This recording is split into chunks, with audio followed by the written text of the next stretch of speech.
قبل ما نطرق الموضوع اللي جمعنا اليوم، راح نطلب منكم تساعدوني شويه، تخفوا عليا شويه. حضرت بزاف وراني تعبان. اليوم اجتمعنا حول موضوع هام حساس ومصيري للاقتصاد الوطني. وضعنا اليوم نمط جديد لتسيير القطاع العمومي. موش نمط جديد، هذا النمط ما جاش باه نجيب حاجة جديدة، ولكن جا لأن حاجيات الاقتصاد نتاعنا لزمتنا باه نمشي لهذا النمط، لزمتنا باه نمشي لأكثر استقلالية للمؤسسة الجزائرية، مؤسسة اقتصادية. كلكم تعلموا في البرنامج الحكومة، في برنامج فخامة رئيس الجمهورية وضعنا 7% من النمو، نسبة النمو خارج المحروقات كهدف ل 2019، ولكن أولويات أخرى على عاتقنا باه نخرج من هذا التبعية للمحروقات، ولازم نخرج ونقوي الاقتصاد المنتج. يعني نعاود نسترجع الجزائر، تسترجع الصناعة، وما كانت الصناعة تسترجع ما كانت، وإن شاء الله أكثر من اللي كانت. يعني لهذه الأسباب كان علينا أن نقيم أوضاع اللي كان عايش فيها القطاع الصناعي، والنمط اللي كان يسير به. النمط اللي كنا نمشيو به هو نمط نتاع الشركات القابضة، ما كانش هدفها تمشي للنمو للمؤسسات، كان هدفها تسيير مساهمة الدولة، كان مهمتها الخصاصة، كان مهمتها فتح رأس المال للشركات. ما كانش مؤهلة، ما كانش عندها الإمكانيات، وحتى التنظيم اللي كانت تمشي فيه ما يمكنهاش بتقوم بهالأهداف اللي اليوم المؤسسة الاقتصادية الجزائرية أصبحت عنصر أساسي للنمو الاقتصادي الجديد اللي رانا نتكلم عليه. إذن لهذا كان علينا أن نغير النمط ونجيب هذه المجامع الصناعية اللي هما في البرنامج الحكومة. والتقييم اللي ثاني زاد خلانا قانعين في العملية هو أن التقييم خرج لنا باللي 90% نتاع المؤسسات مؤسسات متوسطة وصغيرة ومتوسطة، 90% ما يوصلوش، ما يفوتوش 2 ملايير شيفر دافير. هذه المؤسسات التمويل اللي مدته الدولة لهذه المؤسسات ما قدروش يستهلكوا منه أكثر من 35%. التكوين اللي هو عنصر أساسي للاقتصاد والمؤسسة استهلكوا منه 9%. هذا موش مشكل نتاع الإطارات اللي مسيرين، هذا مشكل نتاع النظام والنمط اللي كان نمشيو به في هذه المرحلة.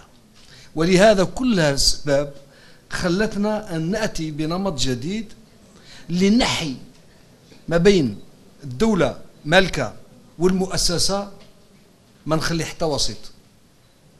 المؤسسة موضوعها هي العامل الأساسي في الاقتصاد الوطني. أنا كدولة، أنا كملاك، أنا عندي أهداف. اليوم حررنا المؤسسة الاقتصادية الوطنية، هذا هو العامل الأساسي اللي كان كل ما نمشي في مرحلة ما كان الأمر يتعلق بالغير استقلالية للمؤسسات. اليوم أصبحت حقيقة مستقلة. قلت باللي إمكانياتها المالية تحسنت، تمويل المشاريع نتاعها لتنمية هذه المؤسسات توفرت من طرف الدولة. يعني كل المؤهلات موجودة بالنمط هذا الجديد وبالاستقلالية الجديدة اللي راهي فيها، راح يكون عندها كل الإمكانيات وتحفيزات اللازمة باه توصل الأهداف اللي راهي مسطرة. هذا هو يعني عموما، وكم تبعتوا، هذا هو عموما يعني الوضع اللي رانا فيه. وإن شاء الله المجامع الصناعية اللي عيناهم اليوم راح يبداو ينشطوا، ولكن هذا موش، هذه غير البدايه، لان عندهم لقاء منا على 3 شهور 4 شهور يجيو برنامج عمل، ان بلان داكسيون، يكونوا يحدوا الساحه نتاع المؤسسه، une délimitation du périmètre d'action de l'entreprise d'une manière très précise, le plan d'action, et puis كنت علمت عليها عندها أسبوع نأكدها اليوم، من الأولويات الأولى اللي على عاتقهم هو أن يحولوا أورينتي الاستثمارات نتاعهم هذه اللي راح يقوموا بها باه يستثمروا في الميدان وين on est importateur, l'import substitution. Première priorité, première urgence qui est à l'indicatif de ces groupes, et c'est un impératif, soit il y a eu des incompréhensions. Je vous ai dit que ce n'était pas un schéma qui est venu s'ajouter à un autre schéma. D'abord, les différences se voient. Jamais. Et vous parlez à quelqu'un qui, de par le passé, a eu l'honneur et le privilège d'être là quand on avait mis en place le holding, qui était précédé par les fonds de participation. Si je peux vous faire l'historique, la situation qui prévalait avec les fonds de participation, c'était une situation particulière. On était dans une économie socialiste, étatique, à pratiquement 100%. La mise en place des holdings sont venus dans une situation, on était en sous-programme avec le FMI, en plan d'ajustement structurel, où on devait, rappelez-vous du terme, recentrer les entreprises sur leur activité de base, sur leur métier de base, et élaguer tout ce qui n'est pas dans l'axe du métier de base. Et vous avez vu le nombre, et j'ai des souvenirs douloureux, le nombre de dissolution d'EPL que j'ai signé moi-même quand j'étais ministre de l'Industrie, le soir quand je rentrais chez moi, je ne dormais pas à l'aise. Mais c'était aussi un schéma qui est venu être une réponse à une situation particulière. Les SGP sont venus pour justement ce que vous êtes en train de dire, un processus de privatisation, d'ouverture de capital et donc gestion purement des participations de l'État. C'était une période aussi spécifique. Vous avez vu où on en est. Parce qu'on n'a pas fait les changements au moment voulu. Il fallait faire le changement qu'on est en train de faire un peu. On aurait dû le faire en 2008. Vous voulez savoir mon sentiment, on aurait dû le faire en 2008. Bon, mais les choses sont comme ça. Pourquoi on ne reviendra pas en arrière? Parce qu'on ne peut pas, on n'a pas une autre forme aussi élaborée en termes d'indépendance et en termes de performance que celle-là. Revenir au SGP, non seulement ce sera un non-sens, mais c'est un écroulement d'un pan entier de l'économie nationale. Maintenant, vous me dites, vous me parlez de privatisation.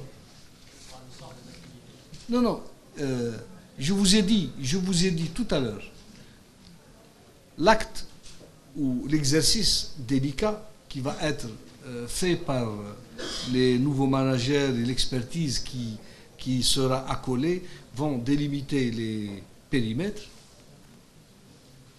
Maintenant, s'il y a des entreprises qui ne cadrent pas, qui ne rentrent pas dans les objectifs du gouvernement, on a parlé de partenariat public-privé. Vous avez ici des gisements importants où le partenariat public-privé peut s'exprimer et peut se traduire sur le terrain. La privatisation est un terme qui n'a plus de sens. La privatisation n'a plus de sens. Pourquoi? La privatisation, c'est le statut du capital. Si le partenariat est établi entre un public et un privé, de fait, le capital a changé. Est-ce que vous croyez que Renault et SNVI, comment vous traduirez, comment vous diriez, c'est quoi comme entreprise, quel statut, disons? Hein? Qu'est-ce que ça veut dire mix, madame? Ça ne veut rien dire. Non, non, c'est une entreprise autonome qui relève de la réglementation privée, qui obéit aux règles du code de commerce. Et donc, ces mots qu'on utilise avec des arrière-pensées politiques n'ont plus de sens. L'économie a changé. Je parle de l'économie mondiale. Et nous avons la volonté de nous inscrire, nous aussi, très vite. Monsieur le ministre, il y a une propriété privée et une propriété étatique. L'entreprise publique est censée être soumise au code du commerce. La même chose que l'entreprise privée. Elle est pourtant une entreprise à 100%. Comment Smahli, qu'est-ce que vous avez dit? Je veux dire qu'il y a, en termes de détention du capital, vous l'avez bien dit tout à l'heure, il y a une entreprise privée qui est devenue par les capitaux privés, il y a une entreprise étatique. Oui. Et donc le fait de passer d'une entreprise étatique à une entreprise privée, c'est ce qu'on peut appeler privatisation. Vous avez parlé de tout à l'heure que c'est pas le code du commerce qui détermine les choses. Oui. Une entreprise publique est censée être soumise aussi bien au sûr, code du commerce, bien sûr. que l'entreprise privée. Ben vous donnez vous-même la réponse. Monsieur, Renault, pourquoi j'ai pris l'exemple de Renault, et on va arrêter là parce que les collègues ministres s'impatientent. Pourquoi j'ai pris l'exemple de Renault? Comme tous les exemples de partenariats qu'on a réalisés. On est majoritaire à 51%, ils sont minoritaires à 49%. Et pourtant, ils ont le management. Et le management de Renault, ce n'est pas un management public. Je vous remercie.